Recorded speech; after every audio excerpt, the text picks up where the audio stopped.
దేవునికి స్తోత్రం. ఉదయకాలపు ధ్యానములు.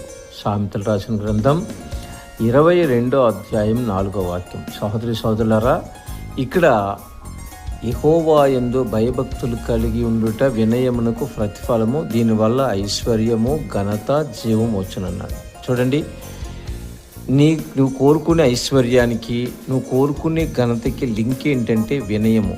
ఈ వినయము రావాలంటే ఎక్కడి నుంచి వస్తుందంటే యెహోవా యందు భయభక్తులు కలిగి ఉంటేనే వస్తుంది.